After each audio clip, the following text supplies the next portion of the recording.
Last episode के and पे हमने देखा था हमारा शुंची अपने डिसाइपल से बात करता है और सभी लोगों को हौसला देता है। उसका हौसला लेने के बाद वो सभी बच्चे जो होते हैं दोबारा से फाइट करने के लिए रेडी होते हैं और वो दूसरे सेक्टर्स के लड़कों के ऊपर अटैक करना स्टार्ट करते हैं। उन सभी को बहुत ही बुरी तरह से पीट रहे होते हैं और कहते हैं हमें यहाँ पर से निकल कर जाना होगा। अगर हमारा बीटा पवेलियन का एक भी डिसाइपल जिंदा रहा तो इसका मतलब यह है कि बीटा पवेलियन अभी तक जिंदा है। भी लोग वहाँ पर फाइट करते हुए आगे की तरफ बढ़े होते हैं। मास्टर बीजन भी फिर से उठकर खड़े हो जाते हैं और कहते हैं क्या तुमने देखा हमारे बीटा पवेलियन के डिसाइपल्स फिर से उठकर खड़े हो गए हैं। फिर साथ ही वो कहते हैं कि मुझे यहाँ पर इस बात पर काफी ज्यादा शर्मिंदगी हो रही है कि मैं एक एल्डर होने के बावजूद यहाँ पर एक छोटे लड़के से सीख रहा हूँ। एक छोटे लड़के ने मुझे सिखाया कि गिव अप नहीं करना चाहिए। इसी के साथ ही एल्डर के ऊपर अटैक करने के लिए आगे बढ़ते हैं। उसके सामने जो क्वासी इंसेस्ट्री डिवाइन राम का एक्सपर्ट होता है वो उसके ऊपर अटैक करते हैं और कहते हैं तुम लोग यहाँ पर तुम लोगों को डिस्ट्रॉय करेंगे, ना कि हम लोग यहाँ पर डिस्ट्रॉय होने वाले हैं। ऐसे कोई भी यहाँ पर नहीं बचेगा, हम तुम सभी लोगों को मार डालेंगे। दूसरी तरफ से पैट्रियार्च कहते हैं क्या तुमने देखा यहाँ पर अगर हम में से सिर्फ और सिर्फ एक भी जिंदा बच जाता है तो हमारा जो बीटा पवेलियन है ये दोबारा से खड़ा हो सकता है। हमारे पास अभी भी यहाँ पर उम्मीद की किरण है। जबकि दोनों पैट्रियार्च फिर से अपनी अपनी पावर्स को रिलीज करते हुए बीटा पवेलियन के पैट्रियार्च के ऊपर अटैक करने के लिए आगे बढ़ते हैं और कहते हैं ये तो बस सिर्फ और सिर्फ तुम्हारी डेथ स्ट्रगल है, यानी कि तुम मरने वाले तो हो ही, लेकिन बस तुम यहाँ पर अपने आप को दिलासा दे रहे हो कि तुम लोग यहाँ पर अभी भी जिंदा रह सकते हो, तुम्हारा बीटा पवेलियन दोबारा से खड़ा हो सकता है। दूसरी तरफ हमारा शुंची जो होता है वो अपनी टीम को लीड करते हुए आगे की तरफ बढ़ रहा होता है। शुंची रास्ता क्लियर करते हुए अपने डिसाइपल से कह रहा होता है चलो जल्दी से मेरे पीछे आओ। वो सभी लोग उसके पीछे पीछे आगे की तरफ बढ़े होते हैं और कहते हैं हम में से कोई यहाँ पर मर भी जाता है तो हम लोग उनमें से किसी न किसी एक दुश्मन को अपने साथ लेकर जरूर मरेंगे, तो चलो जल्दी से आगे बढ़ो। कुछ लोग तो यहाँ से निकल कर जा पाएंगे। लोग वहाँ पर आगे की तरफ बढ़ते हैं, उन लोगों के ऊपर अटैक करते हैं। यहाँ पर जबरदस्त फाइट चल रही होती है। तो यहाँ पर ये सभी लोग फाइट कर रहे थे। हमारा शुंची भी यहाँ पर उन सभी के ऊपर अटैक कर रहा होता है। साथ ही हमारा शुंची भागते हुए आगे की तरफ बढ़ता है और कहता है कि आज तुम में से कोई भी यहाँ पर मेरे रास्ते में खड़ा नहीं हो सकता। मीटरॉइड सेक्टर का एक लड़का उसके सामने खड़ा हो जाता है और उसे कहता है कि लड़की आज मैं तुम्हें मार डालूंगा। जैसे वो इतनी बात करता है तो हमारा शुंची से पंच मारता है। शॉक फिस्ट को यूज करते हुए जब उसे पंच मारता है तो वो लड़का उड़ता हुआ पीछे जाकर गिरता है और इसी के साथ ही वो लड़का नीचे गिरकर मर जाता है। तुम्हारा शुंची उसे कहता है तुम्हारे जैसा एक नोबॉडी मेरे रास्ते में खड़ा होकर मुझे कैसे रोक सकता है? क्या तुम्हें लगता है कि मुझे रोकना इतना ज्यादा आसान है? इसके साथ ही मास्टर बीजिया वहाँ पर पहुंचती है। मास्टर बीजिया भी वहाँ पर लोगों को मार रही होती है और उनसे कहती है यहाँ पर जल्दी जल्दी निकलना होगा ताकि हम लोग यहाँ पर से निकल कर जा सके, ताकि दुश्मन यहाँ पर हमारा पीछा न कर सके। मैं यहाँ पर दुश्मन को रोका रखती हूँ जबकि तुम सभी बच्चे यहाँ से निकल जाओ। साथ साथ आगे की तरफ बढ़ना। तो मास्टर बीजिया भी अब इनके साथ ही आगे की तरफ बढ़ी होती है। बीजिया, जिंगजी और मास्टर शुंची तीनों आगे की तरफ बढ़े होते हैं। रास्ते को क्लियर करते हुए बाकी सभी डिसाइपल्स लाइन में उनके पीछे पीछे आ रहे होते हैं। दिखाते हैं कि क्वासी इंसेस्ट्री डिवाइन राम का जो एक्सपर्ट होता है वो मास्टर बीजिया के ऊपर अटैक करने के लिए आगे बढ़ता है और कहता है कि तुम्हें किसने यहाँ पर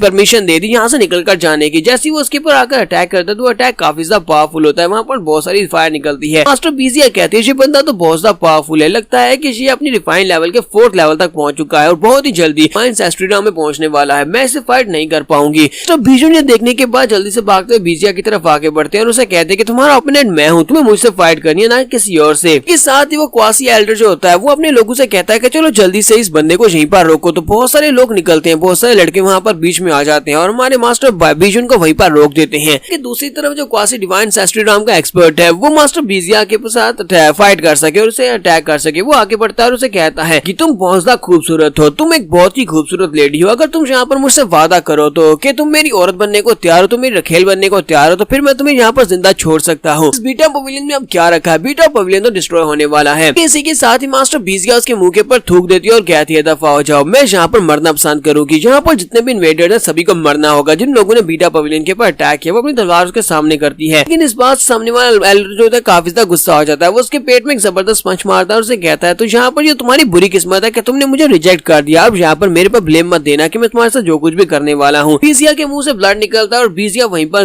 ग्राउंड के ऊपर गिरने लगती है। वो बहुत ही बुरी हालत में होती है। वाला एल्डर उसे कहता है कि मुझे एरोगेंट लड़कियां बिल्कुल भी पसंद नहीं है, तुम्हारे जैसी तो बिल्कुल भी पसंद नहीं। आज मैं यहाँ पर तुम्हें एक बहुत अच्छा सबक सिखाने वाला हूँ। साथ ही वो एक स्पेशल स्किल जिसका नाम ड्रैगन फ्लेम फिस्ट होता है उसको यूज करने वाला है। मास्टर बीजिया जो के ऊपर से नीचे की तरफ गिर रही होती है वो कहती है क्या वाकई में यहाँ पर मरने वाली हूँ? प्लीज बाइजुन मुझे माफ कर देना बाइजुन, मैं तुम्हारे साथ नहीं हो सकी। ऐसी वहाँ पर अपनी आंखें बंद करके नीचे की तरफ गिर रही होती है। इसी के साथ ही उस क्वासी एल्डर के ऊपर अटैक होता है, उसके ऊपर अटैक होता है तो वो अटैक के साथ वो जख्मी हो जाता है क्योंकि मास्टर बीजुन वहाँ पर उन लोगों को मारकर जल्दी से वहाँ पर भाग कर आ जाते हैं और उसके ऊपर अटैक करते हुए कहते हैं तुम्हारा ओपोनेंट मैं हूँ, मैंने तुम्हें पहले भी कहा था। अरे हिम्मत कैसे हुई कि तुमने मेरी वाइफ को यहाँ पर टच किया? जल्दी से भागते हुए आगे बढ़ते हैं और जाकर बीजिया को पकड़ लेते हैं। जैसे वो बीजिया को पकड़ते हैं अपनी एनर्जी को रिलीज कर रहे थे। इसी के साथ ही मास्टर बीजुन के बाल जो होते हैं उनका कलर सफेद होना रोना शुरू हो जाता है। बीजिया से पूछते हैं बीजिया क्या तुम ठीक हो? तो बीजिया उसके बालों की तरफ देखती है और कहती है भाईजून ये तुम क्या कर रहे हो? क्या तुम अपनी लाइफ फोर्स को यहाँ पर जला रहे हो? अपनी लाइफ फोर्स को यूज मत करो वरना तुम यहाँ पर मर जाओगे। साथ ही बीजिया रोना शुरू कर देती है और कहती है बीजून तुम इतने ज्यादा बेवकूफ कैसे हो सकते हो? ऐसा मत करो। तो बीजून उसे कहता है जिंदगी सिर्फ और सिर्फ तुम्हारे लिए है, अगर मैं यहाँ पर जीऊंगा तो तुम्हारे साथ, अगर मरूंगा तो फिर सिर्फ से तुम्हारे साथ मरूंगा। जबकि दूसरा एल्डर जो होता है वो काफी गुस्सा हो जाता है और कहता है क्या मैं यहाँ पर कोई रोमांटिक ड्रामा देख रहा हूँ? चलो जल्दी से अब बस करो, अगर तुम दोनों ही मरना चाहते हो तो फिर ठीक है, मैं तुम दोनों को एक साथ ही मारूंगा। मास्टर बीजून उसे कहते हैं कि तुमने मेरी वाइफ को यहाँ पर हर्ट किया, इसी वजह से अब तुम्हें यहाँ पर मरना होगा, जो भी मेरी वाइफ को हर्ट करेगा वो मरेगा। मास्टर बीजिया वहाँ पर सोच रही होती है बीजून ने मुझे अपनी वाइफ कहा, तो इसी के साथ ही वो सामने वाला एल्डर अपनी पावर्स को रिलीज करते हुए फिर से उनके ऊपर अटैक करने के लिए आगे बढ़ता है। इस बार वो डबल ड्रैगन फ्लेम फिस्ट को यूज कर रहा होता है कि हमारा जो बीजून होता है वो अपनी तलवार निकालता है और बीजिया से कहता है यहाँ पर हमारे पास और कोई रास्ता नहीं, फाइट करनी होगी। जबकि बीजिया उसे कहती है कि हमें रिट्रीट करना होगा ताकि हम लोग अपने वुंड्स को ट्रीट कर सके, उसके बाद हम लोग आकर इससे फाइट करेंगे। उनसे कहते हैं तो हम लोग यहाँ पर एक साथ निकल सकते हैं या फिर एक साथ मर सकते हैं, तो यहाँ पर और कोई भी रास्ता नहीं है। फिर साथ ही वो कहते हैं बीजिया प्लीज मुझे माफ करना। साथ ही वो उसको पीछे की तरफ धक्का दे देते हैं, यानी कि वो बीजिया को पीछे की तरफ धक्का देते हैं जिससे बीजिया चिल्लाती हुई पीछे की तरफ गिर जाती है और उसे कहती है तुम क्या कर रहे हो? बीजून प्लीज ऐसा मत करो, बीजून ऐसा मत करो। तो ये सब कुछ बेवकूफों वाली हरकत करने की जरूरत नहीं है, हो सकता है कि हम लोग यहाँ पर फाइट करके यहाँ से निकल जाए, क्योंकि मास्टर बीजून यहाँ पर अपनी बॉडी को सेल्फ डिस्ट्रक्ट करने की कोशिश करने वाले हैं, वो बीजिया को बचा सके। तो बीजिया यहाँ पर और भी ज्यादा रोना शुरू कर देती है। तो मास्टर बीजून उसे कहते हैं कि मैं तुमसे बहुत ज्यादा प्यार करता हूँ, इसी वजह से अब तुम्हें यहाँ पर जिंदा रहना होगा, तुम्हें जिंदा रहना होगा मेरे प्यार के साथ। उसी तरफ से वो एल्डर जो होता है हिमालय फायर सेक्टर का, वो मास्टर बीजून के ऊपर अटैक करने के लिए उसके करीब पहुंचता है। उसके करीब पहुंचता है उसी वक्त मास्टर बीजून अपनी लाइफ फोर्स को जला देते हैं। वो अपनी लाइफ फोर्स को जलाते हैं और कहते हैं कि अब तुम मरोगे। एल्डर को भी समझ आ जाती है, वो कहता है नहीं ये बेवकूफ बंदा तो अपनी बॉडी को सेल्फ डिस्ट्रक्ट करने वाला है, मुझे जल्दी से जल्दी यहाँ से निकलना होगा। वो जल्दी से जंप करते हुए पीछे की तरफ हटता है,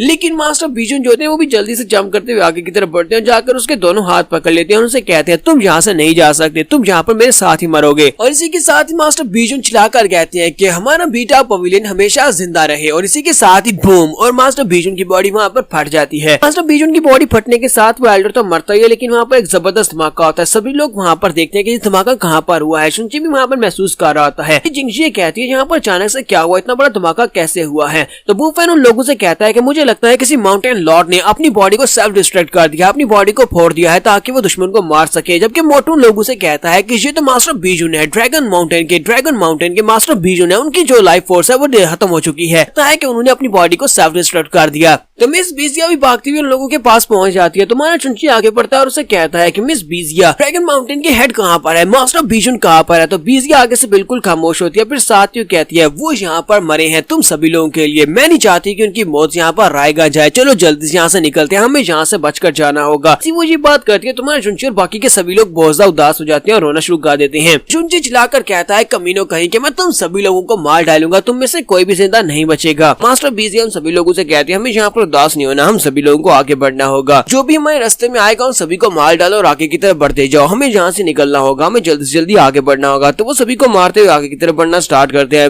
मास्टर बीजिया और हमारा चुंची जो होता है वो उन सभी को लीड कर रहे होते हैं। तो वो अपनी डिसाइपल से कह रहे होते हैं कि हमें यहाँ से बाहर निकलना होगा, हमें बीटा पवेलियन को जिंदा रखना होगा, अगर हमारा एक भी डिसाइपल जिंदा रहेगा तो बीटा पवेलियन जिंदा रहेगा और मास्टर बीजून ने यहाँ पर जिसके लिए अपना सैक्रिफाइस दिया है वो पूरा हो जाएगा। तो यहीं पर पैट्रियार्च की तरफ भी दिखाते हैं कि पैट्रियार्च की हालत भी काफी ज्यादा बुरी होती है, वो भी वहाँ पर खून में लथपथ होते हैं और कहते हैं बीजून ये तुमने क्या कर दिया? दोनों पैट्रियार्च जो कि बाकी के सेक्टर्स के होते हैं वो लोग कहते हैं कि ये कमीना तो यहाँ पर हार नहीं मारा। स्पेशली जो हिमालय फायर सेक्टर के एल्डर होते हैं वो मीटरराइट सेक्टर के एल्डर से कहते हैं मैं चाहता हूँ कि तुम बाकी ये बच्चों की तरफ जाओ। वो सभी लोग भाग कर जा रहे हैं, वहाँ पर एक एल्डर उनको लेकर वहाँ पर से निकलने की कोशिश कर रही है। मैं चाहता हूँ कि तुम जाकर उन सभी को मार डालो। मैं यहाँ पर पैट्रियार्च से निमटता हूँ, जहाँ पर पैट्रियार्च को मेरे पर छोड़ दो। मीटरराइट सेक्टर का एल्डर जो होता है उसकी बात सुनने के बाद बहुत ज्यादा खुश हो जाता है और कहता है हाँ क्यों नहीं, ये तो बहुत अच्छी बात है, मैं अभी जाता हूँ, क्योंकि मैं यही सोच रहा था कि मुझे यहाँ से किसी न किसी तरीके से निकलना होगा। ऐसा ना हो कि लॉर्ड बीजून की तरह ये भी यहाँ पर अपनी बॉडी को सेल्फ डिस्ट्रक्ट कर दे। अगर इसने अपनी बॉडी को सेल्फ डिस्ट्रक्ट किया तो फिर मैं तो मारा जाऊंगा। जैसे वहाँ पर से निकल कर जाने लगता है वो उसे कहता है तो फिर ठीक है मैं यहाँ से जा रहा हूँ, तुम यहीं पर रुको। लेकिन इसी के साथ ही पैट्रियार्च उसका पीछा करते हैं और कहते हैं तुम्हारी हिम्मत कैसी हुई मेरे डिसाइपल्स के पीछे जाने की, मैं तुम्हें बिल्कुल भी वहाँ पर नहीं जाने दूंगा। इसी के साथ ही मीटरराइट सेक्टर का जो एल्डर होता है वो बहुत ज्यादा घबरा जाता है और कहता है ये क्या, ये मेरे पीछे क्यों आ रहा है, मुझसे दूर हो, मेरी तरफ मत आओ। साथ ही वो हिमालय फायर सेक्टर के एल्डर से कहता है हिमालय फायर सेक्टर के एल्डर मेरी मदद करो, जबकि हिमालय फायर सेक्टर के एल्डर से कहते हैं बेवकूफ। और साथ ही वो सोच रहे होते हैं इस बंदे के साथ यानी कि पैट्रियार्च के साथ पिछले कई लंबे अरसे से फाइट कर रहे हो, मैं ये बहुत अच्छी तरह से जानता हूँ कि इसे अपनी जान की फिक्र बिल्कुल भी नहीं है। अगर फिक्र है तो अपने बीटा पवेलियन के डिसाइपल्स की फिक्र है। और जब मैंने यहाँ यहाँ पर इसे कहा मीटरॉइड सेक्टर के एल्डर से कि जाओ जाकर डिसेबल्स को मार डालो। तो इसका मतलब ये था कि ये इसी के पीछे आएगा और मैं यहाँ पर बच जाऊंगा। हिमालय फायर सेक्टर का एल्डर यहाँ पर बहुत ज्यादा खुश हो जाता है और कहता है कि अब जब के मीटरॉइड सेक्टर का एल्डर तुम्हारे हाथ से मरेगा उसके बाद मैं इस पैट्रियार्च को मार डालूंगा, तो उसके बाद इन 9 राम्स का नया लॉर्ड मैं बन जाऊंगा। यहाँ पर हर एक चीज के ऊपर मेरा कब्जा होगा, मैं सभी पर राज करूंगा। लेकिन इसी के साथ ही पैट्रियार्च वहाँ पर अपने बची कुछ पावर्स को यूज करते हुए स्पेशल स्किल को यूज करते हैं। कि बची कुछ पावर्स के साथ वो दोनों पैट्रियार्च को वहाँ पर चेन्स के अंदर बांध लेते हैं। वो कहते हैं कि तुम दोनों अब यहाँ से नहीं जा सकते, जबकि वो दोनों पैट्रियार्च भी काफी ज्यादा घबरा जाते हैं और कहते हैं कि हम लोग यहाँ से निकल नहीं पा रहे, ये चेन्स कहाँ से आ रही है। मीटरॉइड सेक्टर के एल्डर कहते हैं ये पॉसिबल नहीं है, जहाँ पर जितनी भी रे फॉर्मेशन थी वो सारी की सारी तो वुशोंग ने तोड़ दी है, तो फिर ये वाली रे फॉर्मेशन कहाँ से आई है। पैट्रियार्च उसे कहते हैं कि ये जो रे फॉर्मेशन है ये सारी की सारी मेरी बॉडी से निकल रही है, यानी कि मैं अपनी एनर्जी के साथ इस रे फॉर्मेशन को बना रहा हूँ। इसका आई पॉइंट मेरी बॉडी है, यानी कि अगर मेरी बॉडी को डिस्ट्रॉय करेंगे तभी ये रे फॉर्मेशन डिस्ट्रॉय हो सकती है। तो मीटरॉइड सेक्टर का एल्डर जो होता है वो चिल्लाकर उसे कहता है प्लीज मुझे मत मारना, मुझे जाने दो, मैं दोबारा कभी भी तुम्हारे डिसाइपल्स के ऊपर अटैक भी नहीं करूंगा, मुझे बस यहाँ से जाने दो। लेकिन पैट्रियार्च उसे कहते हैं कि अब काफी ज्यादा देर हो चुकी है। पैट्रियार्च भी यहाँ पर अपनी बॉडी को सेल्फ डिस्ट्रक्ट करने लगे हैं ताकि अपने साथ दोनों एल्डर्स को भी मार सके, जबकि वो दोनों पैट्रियार्च होते हैं वहाँ पर से निकलने की कोशिश कर रहे होते हैं। वो कहते हैं हमें यहाँ से निकलना होगा, हमें यहाँ से निकलना होगा। ठीक है, साथ ही वहाँ पर एक जबरदस्त धमाका सुनाई देता है। दूसरी तरफ का सीन भी दिखाते हैं कि वुशोंग कहता है कि तो बड़ी अफसोस की बात है कि वो कमीना जल्दी मर गया, वो पैट्रियार्च वो तो बहुत ही जल्दी उसने कर दी, मुझे तो लगा था कि वो थोड़ी देर और फाइट करेगा, तो बहुत ज्यादा बोरिंग हो गया कि वो इतनी जल्दी मारा गया है। इसी के साथ ही वो अपने सीनियर डिसाइपल से कहता है कि अब जबकि बीटा पवेलियन खत्म हो चुका है, उनका पैट्रियार्च मर चुका है और बीटा पवेलियन में अब कुछ भी नहीं बचा, तो फिर ठीक है मैं यहाँ से जा रहा हूँ, तुम दोनों से बाद में बात करूंगा।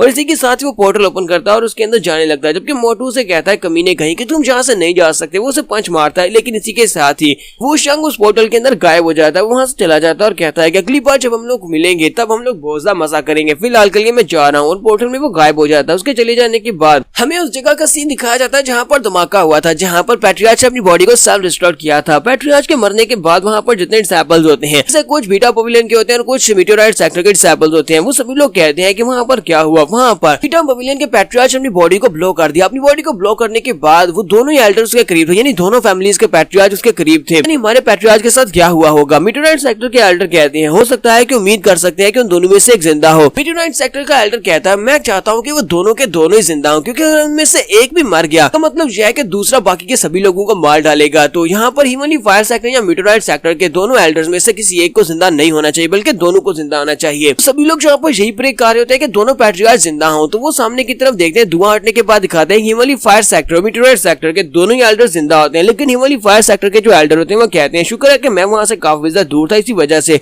मैं बच गया, वरना मैं भी यहाँ पर मारा जाता। फायर सेक्टर के जो एल्डर होते हैं वो काफी अच्छी हालत में होते हैं, उनकी कंडीशन काफी ज्यादा बेहतर होती है। जबकि दूसरी तरफ मीटरॉइड सेक्टर के जो एल्डर होते हैं वो से कहते हैं कि मेरे जाने का वक्त आ चुका है, क्योंकि उस बेचारे का एक बाजू कट चुका होता है और साथ ही एक टांग भी कट चुकी होती है। तो वो से कहते हैं हिमालय फायर सेक्टर के एल्डर अब मैं यहाँ से जा रहा हूँ। मीटरॉइड सेक्टर के सभी डिसाइपल्स भागते हुए आगे बढ़ते हैं और कहते हैं कि हमारे लॉर्ड हम लोग आ रहे हैं, हम आपको लेकर यहाँ से बाहर जाएंगे। जबकि इसी के साथ हिमालय फायर सेक्टर का एल्डर हंसना शुरू कर देता है और कहता है कि तुम्हें किसने कह दिया कि तुम यहाँ से जा सकते हो। और वो अपनी पाम टेक्निक को यूज करते हुए मीटरॉइड सेक्टर के एल्डर के ऊपर अटैक कर देता है। जैसे वो पैट्रियार्च के ऊपर अटैक करता है तो उसी के साथ ही पैट्रियार्च बुरी तरह से हिट होते हैं और वो भी वहीं पर मर जाता है। बाकी ये सभी लोग वहाँ पर देखकर बहुत ज्यादा हैरान होते हैं और कहते हैं जी क्या हिमालय फायर सेक्टर के एल्डर ने हमें धोखा दिया है, पैट्रियार्च ने हमारे पैट्रियार्च को मार दिया। इसका मतलब यह है कि मीटरॉइड सेक्टर का बहुत ही बुरी हालत में मीटरॉइड सेक्टर अब खत्म होने वाला है, क्योंकि हमारे पैट्रियार्च मर चुके हैं। यहाँ पर हिमालय फायर सेक्टर वालों को मारना होगा ताकि हम लोग अपने पैट्रियार्च की मौत का बदला ले सके। दूसरी तरफ हिमालय फायर सेक्टर का जो पैट्रियार्च होता है वो बहुत ज्यादा खुश होता है कि उसने यहाँ पर दोनों सेक्टर मास्टर्स को मार दिया। दोनों सेक्टर मास्टर्स के मरने के बाद अब दोनों सेक्टर्स की टेरिटरीज उसकी हो सकती है। वो कहता है कि पूरी 9 राउंड्स में सिर्फ और सिर्फ मैं ही पावरफुल हूँ, सिर्फ और सिर्फ हमारा हिमालय फायर सेक्टर सारी की सारी 9 राउंड्स के ऊपर कब्जा करेगा और सारी 9 राउंड्स के ऊपर रूल करने वाला है, क्योंकि अब यहाँ पर कोई भी और बड़ा सेक्टर नहीं बचा। अपने लोगों से कहता है कि यहाँ पर बाकी के सभी लोगों को मार डालो जो भी हमारे सामने सरेंडर करने से मना करता है। इसी के साथ ही हिमालय फायर सेक्टर के सभी डिसाइपल्स होते हैं वो कहते हैं ठीक है पैट्रियार्च, जो आपने कहा बिल्कुल वैसे ही करेंगे। और वो वहाँ पर मीटरॉइड सेक्टर के डिसाइपल्स को मारना स्टार्ट करते हैं, जबकि वो सभी लोग कहते हैं तुम सभी कमीने कहेंगे, तुम लोग हमें अपने साथ लेकर आए थे अपना साथी बनाकर, लेकिन अब यहाँ पर हमें धोखा दे रहे हो, तुम हम सभी को मारना चाहते हो, हम भी तुम्हें यहाँ पर बिल्कुल भी नहीं छोड़ने वाले। यहाँ पर एक और फाइट स्टार्ट हो जाती है जो कि हिमालय फायर सेक्टर और मीटरॉइड सेक्टर के दरमियान में होती है। थोड़ी देर के बाद दिखाते हैं कि हिमालय फायर सेक्टर के लड़के जो होते हैं वो मीटरॉइड सेक्टर के लड़कों को मार डालते हैं। मीटरॉइड सेक्टर के लड़के मर जाते हैं। तो उनमें से एक भागता वहाँ पर अपने लॉर्ड के पास आता है, उसे कहता है कि पैट्रियार्च बचे कुछ डिसाइपल्स थे बीटा पवेलियन के एल्डर के साथ यहाँ से भागकर जा चुके हैं, उनको हम लोग ढूंढ नहीं पाए, लेकिन मीटरॉइड सेक्टर के सभी डिसाइपल्स को हमने मार दिया, उनमें से कोई भी जिंदा नहीं बचा। तो पैट्रियार्च से कहते हैं तो फिर ठीक है, ये बहुत ही अच्छा काम किया, अब कुछ डिसाइपल्स को उन लोगों के पीछे भेजो। बीटा पवेलियन के डिसाइपल्स जो भागकर चले गए उनके पीछे भेजो ताकि उन्हें ढूंढकर उन सभी को मारा जा सके। किसी एक को भी जिंदा मत छोड़ना और बाकी के सभी डिसाइपल्स को मीटेओराइट सेक्टर में भेजो, जाकर वहां पर जितने लोग हैं उन सभी को भी मार दिया जाए और उनकी टेरिटरी के ऊपर कब्जा कर लिया जाए। तो नेक्स्ट सीन में यहाँ से काफी ज्यादा दूर का दिखाया जाता है। शुनची अपनी टीम को लेकर वहाँ से काफी ज्यादा दूर आ चुका होता है। ब्रदर डू मोटू कहता है भी मैंने वहाँ पर से एक धमाके की आवाज सुनी, वहाँ पर क्या हुआ होगा? तुम्हारा शुनची कहता है मुझे लगता है कि सी और माउंटेन लॉर्ड ने वहाँ पर अपनी बॉडी को सेल्फ डिस्ट्रक्ट किया है।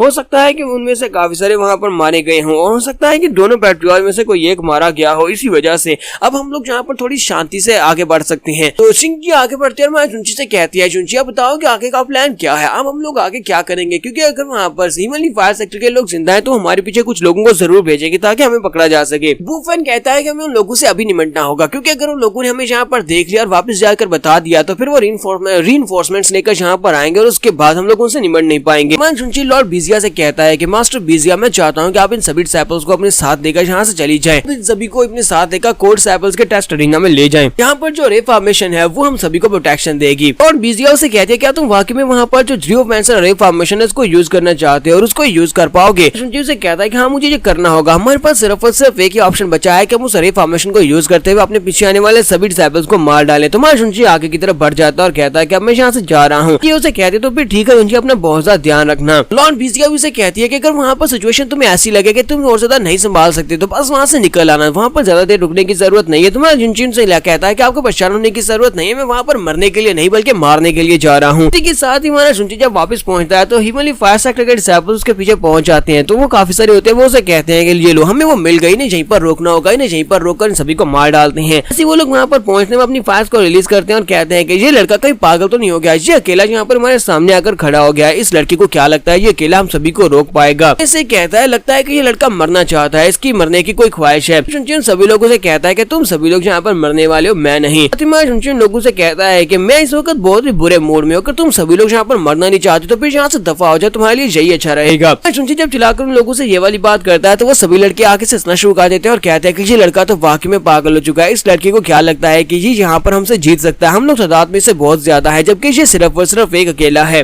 शुनची वहीं पर खड़े खड़े अपनी पियरलेस फिंगर टेक्निक को यूज करता है और कहता है कि अब तुम सभी लोग यहाँ पर मरोगे। उन सभी के ऊपर वो अटैक कर देता है।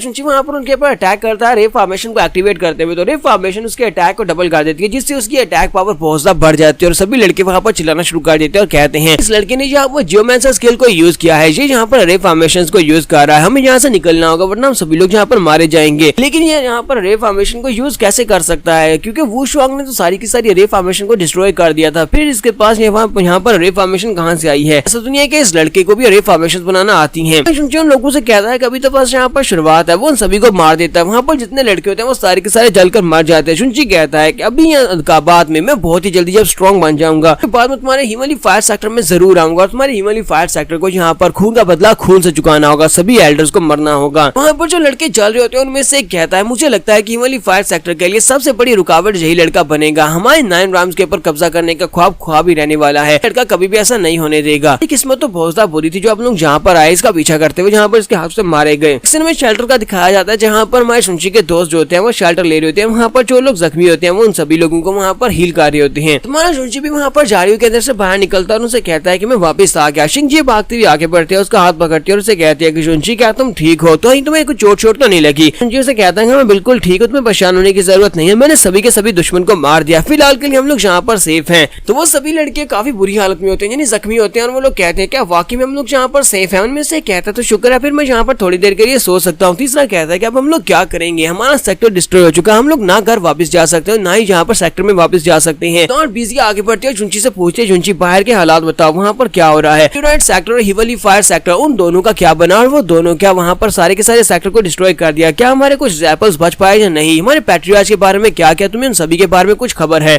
शुनची से कहता है कि लॉर्ड बीजिया प्लीज मुझे माफ करना, सभी लोग मारे जा चुके हैं, हमारे बीटा पवेलियन के सिर्फ और सिर्फ यही डिसाइपल जिंदा है जो इस वक्त हमारे साथ हैं और यही लॉर्ड जिंदा है जो हमारे साथ हैं। तक के पैट्रियार्च ने भी अपनी बॉडी को सेल्फ डिस्ट्रॉय कर दिया, पैट्रियार्च भी मर चुके हैं और उनके साथ बाकी के सभी लोग मर चुके हैं। ये बात सुनने के बाद सभी लड़के और भी ज्यादा उदास हो जाते हैं और साथ ही वो रोना शुरू कर देते हैं और कहते हैं ऐसा कैसे हो सकता है? पैट्रियार्च हमारे दोस्त वो सारे के सारे मर चुके हैं, अब हमारे पास कोई भी घर नहीं है, अब हम लोग यहाँ पर रेस्ट कैसे कर सकते हैं, हम लोग यहाँ पर सो कैसे सकते हैं? हम लोग उस वू शुआंग को बिल्कुल भी नहीं छोड़ेंगे, उस वू शुआंग से हमें बदला लेना होगा। वू शुआंग ने हमारे साथ ये सब कुछ किया है, वू शुआंग ने हमारे लोगों की जान ली है, उसने दोनों सेक्टर्स को अपने साथ लेकर आया था। अब जबकि हमारे सिर्फ वो सिर्फ कुछ ही लोग जहाँ पर बचे हैं। क्या इतने सारे लोगों के साथ हम लोग बीटा पवेलियन को दोबारा से बना सकते हैं? कहीं हमारा बीटा पवेलियन हमेशा के लिए खत्म तो नहीं हो जाएगा? जुनजिन की सभी की बात सुनने के बाद चिल्लाकर उन सभी से कहता है कि बीटा पवेलियन कभी भी खत्म नहीं होगा, बीटा पवेलियन हमेशा जिंदा रहेगा, चाहे हमारे सारे डिसाइपल्स मारे क्यों न जाए। सिर्फ एक डिसाइपल के साथ भी हम लोग अपने बीटा पवेलियन को दोबारा से ग्रोथ करवा सकते हैं। साथ ही हमारा शुंची चिल्लाकर उन सभी लोगों से कहता है कि हमें भी बदला लेना है। प्रोवर्ब सेक्टर से, जेट फायर सेक्टर से, मेटेओराइट सेक्टर से, वो सभी लोग हमारे हाथों से मरेंगे। एक्चुअली मो वुशवांग, वो सभी लोग हमारे हाथों से मरने वाले हैं, क्योंकि हम लोग जहाँ पर अपने लॉर्ड्स का बदला लेने के लिए इन सभी से बदला लेंगे। लॉर्ड बीजिया भी वहाँ पर रो रही होती है, लेकिन वो उन सभी लोगों से कहती है अपनी बकवास बंद करो, तुम में से कोई भी जहाँ पर बदला लेने के बारे में नहीं बात करेगा। वो शुंची से कहती है कोई भी जहाँ पर रिवेंज के बारे में बात नहीं करेगा, क्योंकि अगर तुम लोग जहाँ पर बदला लेने के लिए निकलते हो तो इसका मतलब यह है कि तुम लोग सुसाइड करने के लिए निकल रहे हो।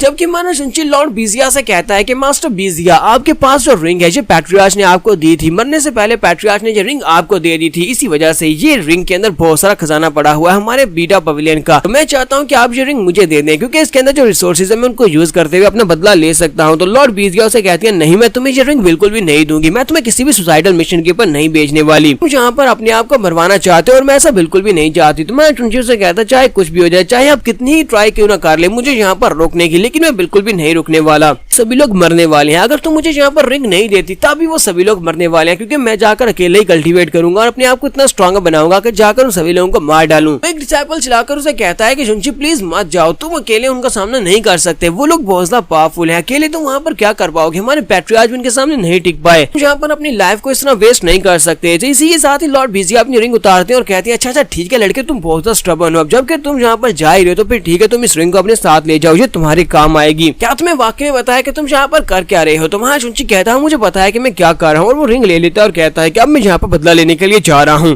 शुंची वहाँ से बाहर की तरफ निकलता है। हमारा शुंची वहाँ से अपने बीटा पवेलियन में वापस आता है, जहाँ पर उसके लोग होते हैं वो सभी लोग मारे गए हैं। तो वो वहाँ पर आता है तो वहाँ पर तबाही मची होती है, बीटा पवेलियन हर एक चीज टूट चुकी होती है, बिल्डिंग्स टूट चुकी होती है। शुंची कहता है कि यहाँ पर तो कोई भी नहीं है, सभी लोग मारे जा चुके हैं, यहाँ तक कि सभी की डेड बॉडीज भी यहाँ पर नहीं है। तो देखो तो सही हमारे बीटा पवेलियन का हाल क्या कर दिया उन्होंने। हमारा बीटा पवेलियन जहाँ पर किसी खंडर की तरह बन चुका है। हमारा शुंची वहाँ पर अपने दोस्तों को, अपने पैट्रियार्च, मास्टर बाइजुन, सभी को याद करता है और कहता है कि अगर मेरे पास यहाँ पर पावर होती तो मैं उन सभी लोगों को बचा सकता था, मेरे पास पावर नहीं थी, इसी वजह से वो सभी लोग मारे गए हैं, मुझे उन सभी लोगों का बदला लेना है। इसी के साथ में शुंची को वहाँ पर से आवाज आती है। शुंची कहता है साइड के ऊपर कोई है, लगता है कि हिमालय फायर सेक्टर का कोई बंदा वहाँ पर होगा, चलो जाकर उसको मारते हैं, उससे बदला लेते हैं। शुंची बड़ी स्पीड से भागता वो सिर्फ जाता ताकि उसके ऊपर अटैक कर सके। वो वहाँ पर बड़ी स्पीड से जा रहा था और कहता है अभी अब तुम यहाँ पर मेरे हाथ से मरने वाले हो। जैसे ही वहाँ पर जाकर अपनी पावर्स को रिलीज करते हुए पंच मारता है तो इसी के साथ ही मोटू अपने हाथ को सामने करते हुए उसे कहता है कि शुंची शांत हो जाओ, जो मैं हूँ। हमारा शुंची उसके साथ ही चिपक जाता है और उसे कहता है चीबू पैंग, शुक्र है कि तुम अभी तक जिंदा हो, तुम जिंदा हो, तुम ठीक हो। मोटू से कहता है अच्छा ठीक है, अब शांत हो जाओ, तुमने तो यहाँ पर मुझे पंच मार कर मार ही दिया था, चलो अब जल्दी से साइड के ऊपर हटो। ये साथ ही हमारा शुंची वहाँ पर उसे सवाल पूछना स्टार्ट करता है। वो उसे कहता है क्या तुम ठीक हो, मास्टर के बारे में क्या, लेडी गॉर्जियस के बारे में क्या, यानी ब्रदर मायरन वो कहाँ पर है, वो दोनों गाइस जो कि प्रोवर्ब सेक्टर से वो लोग कहाँ पर है, क्या वो लोग मर चुके हैं, वो श्वांग का क्या, वो श्वांग कहाँ पर चला गया। मोटू से कहता है कि रुको जरा सब्र करो, तुमने तो इतने सारे सवाल मुझसे एक साथ पूछ दिए, मुझे यहाँ पर चक्कर आ रहे हैं। वो हमारी शुंची को वहाँ पर नीचे बिठाता है और उसे कहता है अच्छा ठीक है, मैं तुम्हें सारी बात डिटेल में बताता हूँ, बस शांत हो जाओ और मेरी बात को सुनो। उसे कहता है मास्टर काफी बुरी तरह से जख्मी है, मास्टर ने उन दोनों लोगों को बहुत ही बुरी तरह से जख्मी कर दिया जो कि प्रोवर्ब सेक्टर से थे। मास्टर ने अकेले उन दोनों से फाइट की, जिसके बाद वो खुद भी काफी बुरी तरह से जख्मी हो गए हैं। दोनों ने, मैंने और लेडी गॉर्जियस, हम दोनों ने मिलकर उन दोनों प्रोवर्ब सेक्टर के लोगों को मार डाला।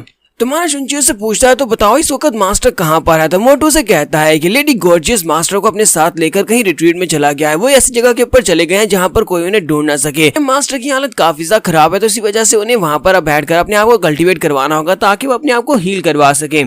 जबकि मुझे भी उन लोगों के साथ ही जाना था, लेकिन मैं यहाँ पर इसलिए रुका हुआ हूँ क्योंकि मुझे तुम्हें कुछ सवालों के जवाब देने थे, मुझे यहाँ पर तुम्हें कुछ बातें बतानी थी, इसी वजह से मैं यहाँ पर हूँ। तुम्हारा शुंची से कहता है कि ठीक है मैं सुन रहा हूँ, बताओ कि तुम्हें मुझे कौन सी बातें बतानी है। तो मोटू से कहता है पहली बात ये है कि तुम्हें कभी भी ये बात किसी के सामने नहीं बतानी कि तुम वेंजिन पी के डिसाइपल हो, नहीं तुम्हें कभी किसी को अपने मास्टर के नाम के बारे में बताना है, मास्टर के नाम के बारे में भी किसी को नहीं बता सकते, वरना तुम सारी जिंदगी उसे अपनी जान नहीं छुड़वा पाओगे जो लोग तुम्हारा शिकार करना चाहते हैं। और दूसरी बात यह है कि मुझे ये बात अच्छी तरह से पता है कि अब तुम परवर्ब सेक्टर को डिस्ट्रॉय करना चाहते हो, मो वुशांग को मारना चाहते हो, लेकिन एक बात को याद रखना कि यहाँ पर रैशली कुछ भी नहीं करना, क्योंकि ये दोनों ही चीजें बहुत ज्यादा पावरफुल है। जी जो परवर्ब सेक्टर है तुम्हारी सोच से भी ज्यादा पावरफुल है, तुम उनको डिस्ट्रॉय नहीं कर पाओगे। तो शुनची से कहता है कि ब्रदर मोटू मुझे ये तो बताओ कि ये मो वुशांग ये इस वक्त कितना ज्यादा पावरफुल हो सकता है। तो मोटू से कहता है कि इस वक्त तो मुझे नहीं पता कि वो कितना ज्यादा पावरफुल है। लास्ट टाइम जब मास्टर ने उसे अपनी वेंसिंग पीक से निकाला था, जब उसे डिसेबल के तौर पर एक्सपेल किया गया था, उस वक्त मो वुशांग इमॉर्टल राम में पहुंच चुका था। अगर वो इमॉर्टल राइवल में उस वक्त पहुंच चुका था, अब तो उसे मास्टर के पास से वो चीज भी मिल चुकी है। तो मुझे लगता है कि उसको हासिल करने के बाद वुशांग वो भी बहुत ज्यादा पावरफुल हो जाएगा। शुनची ये बातें सुनने के बाद सोच रहा था कि मैं तो भी सिर्फ रिफाइंड लेवल में मैं वो वुशांग तक पहुंचने के लिए यहाँ पर बहुत ज्यादा मेहनत करना पड़ेगी। मैं वुशांग से फिलहाल के लिए तो मैं फाइट नहीं कर सकता, लेकिन फिलहाल के लिए बाकी के सेक्टर यानी कि हेवनली फायर सेक्टर और मीटेओराइट सेक्टर उन दोनों से तो निपटा जा सकता है। तो इसी के साथ ही मोटो से कहता है कि और आखिरी बात यह है कि मास्टर ने यहाँ पर तुम्हारे लिए एक वॉइस मैसेज भेजा है। वो वॉइस मैसेज बहुत ज्यादा खास है, तुम्हें ध्यान से सुनना होगा। तुम्हारा शुनची से कहता है हाँ ठीक है मैं सुन रहा हूँ, लेकिन कहाँ से सुनना है। इस वक्त मोटू अपने हाथ को सामने की तरफ करते हुए स्पिरिचुअल एनर्जी के साथ मास्टर का इम्प्रिंट बनाता है। तो जहाँ पर हमारे शुनची से कहता है ये तो मास्टर है। मास्टर हमारे शुनची से कहते हैं शुनची तुम्हें यहाँ पर जियोमैंसर स्किल्स को सीखना है, तो मैं तुम्हें जियोमैंसर स्किल्स के बारे में बताता हूँ कि तुम्हें यहाँ पर अर्थ की एनर्जी को अपने लिए हासिल करना होगा। उस सारी को गैदर करने के बाद उसको जब तुम फोर्स करते हो, बॉडी में ऐड करते हो, तभी तुम बहुत ज्यादा स्ट्रॉन्ग बन सकते हो। और तुम्हारी जो जियोमैंसर स्किल्स होते हैं यानी कि तुम्हारी रे फॉर्मेशंस बनाने के स्किल्स और ज्यादा स्ट्रॉन्गर होते हैं। जितनी ज्यादा एनर्जी को तुम यूज कर पाओगे उतना ज्यादा तुम स्ट्रॉन्गर बनोगे। जियोमैंसर स्किल्स की मदद से तुम यहाँ पर आसपास की एनर्जी को अब्सॉर्ब करके अपने आप को स्ट्रॉन्गर बना सकते हो। तो यहाँ पर मैं शुनची को टिप दे रहे होते हैं कैसे वो जियोमैंसर स्किल्स को यूज करते हैं, फॉर्मेशंस की मदद से आसपास की जो स्पिरिचुअल एनर्जी है उस सारी को अपनी बॉडी के अंदर अब्सॉर्ब कर सकता है। शुनची मास्टर की बात सुनने के बाद कहता है कि ठीक है मास्टर मैं इसको ट्राई करके देखूंगा। के बाद मोटू से कहता है यानी चीबू पैंगो से कहता है कि मास्टर का मैसेज खत्म हुआ, ठीक है अब मैं भी यहाँ से जा रहा हूँ, तो चलो फिर ठीक है हम लोग अगली बार दोबारा मिलेंगे। शुनची से कहता है कि तुम जा कहाँ पा रहे हो। तो चीबू पैंगो से कहता है कि मुझे एक ऐसी जगह चाहिए जहाँ पर मैं जाकर छुप सकूं। यहाँ पर लोग हमारे पीछे लगे हुए हैं, परवर्ब सेक्टर के लोग किसी वक्त भी यहाँ पर आ सकते हैं और हमारे पर दोबारा अटैक कर सकते हैं। तो फिलहाल के लिए मैं छुपने के लिए जा रहा हूँ।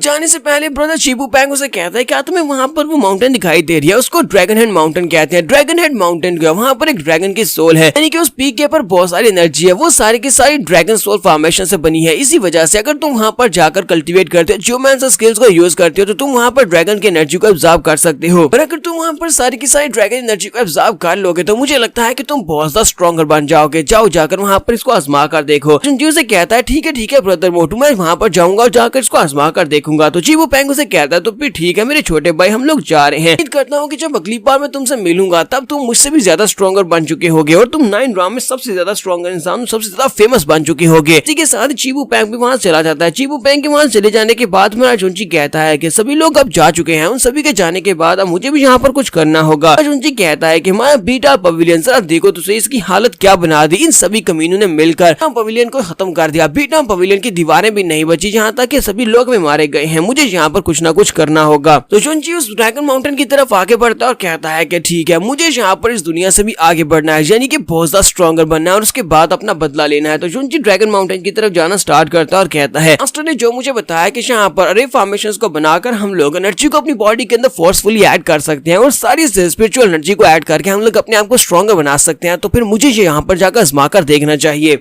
और साथ ही मास्टर ने कहा था कि उन्होंने जो इसे पेपर दिए थे उन पेपर्स के ऊपर ही जियोमैंसर स्किल लिखे हुए हैं और वो वाली टेक्निक भी लिखी हुई है जिसकी मदद से वो ज्यादा एनर्जी को एक्युमुलेट कर सकता है। तो शुनची जाकर फिर से अपने पेपर्स को ढूंढता है, पेपर्स को उठाता है और कहता है जबकि मास्टर ने कहा था तो फिर इन पेपर्स के ऊपर कोई ना कोई सीक्रेट टेक्निक जरूर लिखी होगी, मुझे बस यहाँ पर इसको एनालाइज करना होगा। फिर साथ ही मां शुनची अपने पास से अपनी रिंग को एक्टिवेट करता है जो कि हमारे बीटा पवेलियन के पैट्रियार्च की होती है। तो उसके अंदर से वो बहुत सारी स्किल्स वाली बुक को बाहर निकालता है, उसके ऊपर बहुत सारे स्किल्स लिखे होते हैं, बहुत सारे स्क्रॉल्स और बहुत सारे स्पिरिट जेम्स को बाहर निकालता है, यानी कि उस रिंग के अंदर बहुत सारा खजाना पड़ा होता है। वो सारी की सारी चीजों को बाहर निकाल लेता है और कहता है इन सभी चीजों को भी यहाँ पर एनालाइज कर सकता हूँ। इसके अंदर बहुत सारे एलिक्सर्स, बहुत सारे जेम्स पड़े हुए हैं जिनको एनर्जी में कन्वर्ट किया जा सकता है। शुनची कहता है कि तो मेरे लिए एक बहुत ही बड़े फॉर्चून की बात है कि यहाँ पर मेरे पास इतने सारे रिसोर्सेज है। इतने सारे रिसोर्सेज की मदद से मुझे लगता है कि मैं ड्रैगन माउंटेन के ऊपर जाकर ड्रैगन माउंटेन की एनर्जी को अपना बना सकता हूँ। तो शुनची कहता है कि हेवनली फायर सेक्टर के लॉर्ड बस जितना तुम्हें मजा करना है कर लो, क्योंकि बहुत ही जल्दी तुम्हारा बाप तुम्हें मारने के लिए आ रहा है। शुनची कहता है कि मैं तुम्हें जरूर मार डालूंगा। और उसके बाद हमारा शुनची जो होता है फ्लाइंग ड्रैगन माउंटेन के करीब पहुंच जाता है। वहां पर पहुंचने के बाद वो कहता है कि मैं यहाँ तक पहुंच चुका हूँ, मुझे यहाँ पर महसूस हो रहा है कि यहाँ पर बहुत सारी एनर्जी है और जो स्पेल वेन है जो यहाँ पर छुपी हुई है वो भी मुझे महसूस हो रही है, जिसकी वजह से यहाँ पर ये बड़ा स्पिरिचुअल ड्रैगन बन रहा है वो स्पेल वेन्स की वजह से है। तो वो भी यहीं पर मुझे महसूस हो रहा है। तो हमारा शुंची उस माउंटेन के ऊपर चला जाता है और वहाँ पर जाकर अरे फॉर्मेशन बिछा देता है, अरे फॉर्मेशन बनाता है जिसकी मदद से वो आसपास की एनर्जी को गैदर करना स्टार्ट करता है और खुद उसके सेंटर में बैठ जाता है। सीन में तकरीबन 15 दिन के बाद का दिखाया जाता है। 15 दिन के बाद हमारे शुंची ने वहाँ पर काफी सारी एनर्जी को गैदर किया होता है। बहुत सारी एनर्जी को गैदर करने के बाद अब वक्त आ चुका है सारी एनर्जी को अपनी बॉडी में एब्जॉर्ब करने का। अब देखते हैं कि शुंची यहाँ पर इतनी सारी एनर्जी को एब्जॉर्ब कर पाएगा या नहीं। 15 दिन के बाद हमारे शुंची के जो दोस्त होते हैं वो लोग भी शुंची को ढूंढते हैं, वहाँ से बाहर निकलते हैं। तो बू फैन इसके साथ साथ मोटू और साथ में जिंगजी होती है, ये तीनों से ढूंढते हुए अपने बीटा पवेलियन में वापस आते हैं। जब वो लोग वहाँ पर पहुंचते हैं तो वहाँ पर तबाही मची होती है। ठीक है, सेक्टर के तो हर एक चीज टूट फूट चुकी है और वहाँ पर रुइंस होती है। तो वो लोग वहाँ पर पहुंचकर कहते हैं जहाँ तक कि अरे जो बीटा पवेलियन की एंट्रेंस थी, जो कि लेजेंडरी एंट्रेंस थी, हजारों साल से यहाँ पर थी, उसको भी तोड़ दिया गया है। तो मोटू से कहता है कि तुम यहाँ पर सभी बातों को साइड के ऊपर छोड़ दो, फिलहाल के लिए हमें यहाँ पर शुंची के बारे में सोचना चाहिए क्योंकि उससे बाहर निकले 15 दिन से भी ज्यादा हो गए हैं। अभी तक शुंची से हमें कोई भी न्यूज नहीं आई, पता नहीं वो सेफ भी होगा या नहीं, वो कहाँ पर होगा। जिंगजी कहती है मुझे नहीं लगता कि शुंची को मारना इतना ज्यादा आसान है, कोई भी शुंची को इतनी आसानी से बिल्कुल भी नहीं मार सकता। फिर साथ ही वो लोगों से कहती है चलो जल्दी से सामने चलकर उसे ढूंढते हैं, हो सकता है कि वो यहीं कहीं पर हो। फिर साथ ही उन्हें माउंटेन के ऊपर से जबरदस्त एनर्जी निकलती महसूस होती है। उन्हें बड़ा सा एक ड्रैगन दिखाई देता है। वो लोग कहते हैं ये तो फ्लाइंग ड्रैगन माउंटेन के ऊपर से एनर्जी निकल रही है, वहाँ पर है क्या। तो इसी के साथ जिंगजी भागती हुई आगे बढ़ती है और कहती है हमें चल के देखना चाहिए, तुम लोग भी मेरे साथ आ जाओ, हो सकता है कि वहाँ पर शुंची हो सकता है। सभी लोग भागते हुए जल्दी से उस माउंटेन की तरफ जाते हैं।